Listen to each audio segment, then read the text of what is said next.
Saat ini saya sedang berada di depan Gua Ashabul Kahfi di Jordan. Dan Gua Ashabul Kahfi ini juga dikatakan ada di Syria maupun di Turki. Tapi yang paling menepati ciri-ciri yang disebutkan di dalam Al-Quran adalah Gua Ashabul Kahfi yang ada di Jordan. Kisah mengenai Ashabul Kahfi bermula dari 7 orang pemuda yang sangat mencintai Allah dan beriman kepada Allah Subhanahu wa Ta'ala. Lalu ada seorang raja yang kejam yang meminta pemuda tersebut agar meninggalkan agama Allah dan menuju ke agama sang raja. 7 pemuda ini pun tidak mau mengikuti apa yang diucapkan oleh sang raja. Mereka kemudian lari dan berlindung ke dalam sebuah gua. Di tempat inilah mereka tertidur selama 309 tahun. Di dalamnya Allah membalik-balikkan badan mereka sehingga Allah menjaga tubuh mereka. Dan kemudian ketika mereka bangun, mereka mengatakan dan saling bertanya satu sama lain, sudah berapa lamakah kita tidur di tempat ini? Salah seorang mengatakan mungkin setengah hari, kawan lain mengatakan mungkin 1 hari penuh.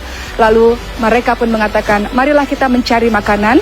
Dan kalau salah satu dari kita mencari makanan, cari makanan yang halal, cari makanan yang baik. Dan jangan beritahu pada penduduk bahwa kita bertempat tinggal di sini karena khawatir mereka akan membunuh kita. Salah seorang itu pun pada akhirnya pergi menuju keluar dari Gua Ashabul Kahfi ini dan membawa uang. Dan orang-orang bertanya, uang apakah ini? Karena uang ini sudah tidak laku lagi di zaman sekarang. Dan mereka pun pada akhirnya paham bahwa orang ini adalah satu dari 7 orang yang disebut sebagai pemuda atau Ashabul Kahfi. Berita ini sampailah ke telinga sang raja. Dan raja pun mengatakan, marilah datang ke tempat ini, ke istana ini. Dan saya akan memberikan kalian tempat tinggal yang baik, tempat tinggal yang indah. Lalu 7 orang pemuda itu pun mengatakan, wahai raja, kami sudah sangat bahagia, kami sudah sangat senang. Pada akhirnya kami mengetahui bahwa penduduk di tempat ini semuanya telah beriman kepada Allah Subhanahu wa Ta'ala. Kami hanya ingin berdoa kepada Allah agar Allah pun memanggil kami untuk menuju kepada Allah Subhanahu wa Ta'ala. Maka Allah matikan mereka dalam keadaan yang beriman kepada Allah Subhanahu wa Ta'ala.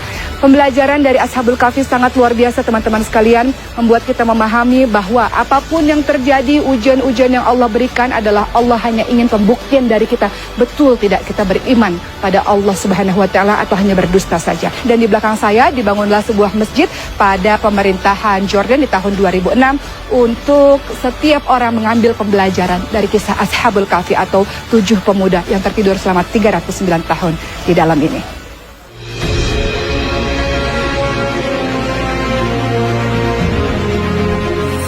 Saat ini saya sedang berada di Wadi Musa, sebuah kota yang di dalamnya terdapat Petra. Disebut dengan Wadi Musa atau Lembah Musa karena dikatakan bahwa Nabi Musa alaihissalam dan Bani Israel sempat singgah di tempat ini setelah kejaran dari Fir'aun. Wadi Musa tidak hanya ditemukan di Jordan tapi juga ditemukan di Mesir. Saat ini Wadi Musa menjadi pusat pengairan utama bagi penduduk di sekitar kota Petra.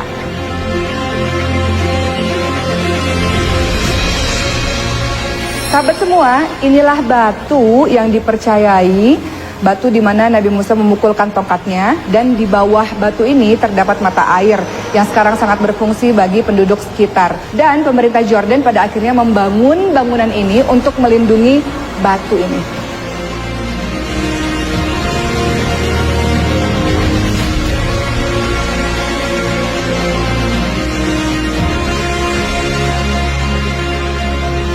Sahabat semua, airnya sangat jernih sehingga banyak orang yang langsung minum dari mata air ini.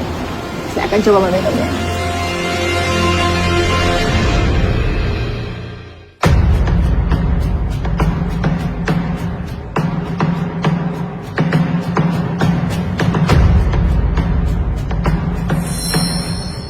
Sahabat yang dirahmati oleh Allah Subhanahu wa Ta'ala, ada beberapa peraturan sebelum kita datang ke tempat ini. Yaitu jangan menyelam, jangan berenang jauh dari tepian, kemudian lindungi mata dan lindungi mulut dari air, dan kemudian berenang dengan cara terlentang. Di mana saya berada? Saya berada di Dead Sea atau Laut Mati.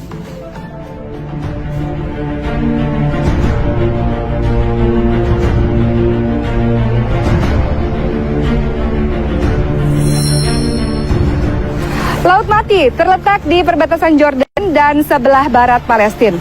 Laut Mati memiliki kandungan mineral yang sangat tinggi sehingga membuat ramai orang datang ke tempat ini untuk sekedar berenang atau mandi untuk membuat kulit mereka menjadi lebih sehat. Laut Mati disebut sebagai Laut Mati sebab dengan kadar garam yang sangat tinggi tidak ada satu makhluk pun yang dapat hidup di dalamnya. Dan menurut versi lain, kenapa Laut Mati disebut Laut Mati? Sebab di sekitar tempat ini terdapat sebuah kaum yang Allah azab karena kaum tersebut tidak beriman kepada Allah Subhanahu wa taala. Siapakah kaum yang diazab oleh Allah Subhanahu wa taala itu?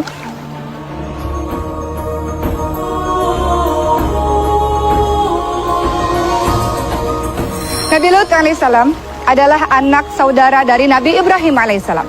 Diutus oleh Allah Subhanahu wa taala untuk berdakwah bagi kaum Sodom, sebuah kaum yang mengerjakan pekerjaan maksiat yang sangat luar biasa. Mereka mencintai sesama jenis.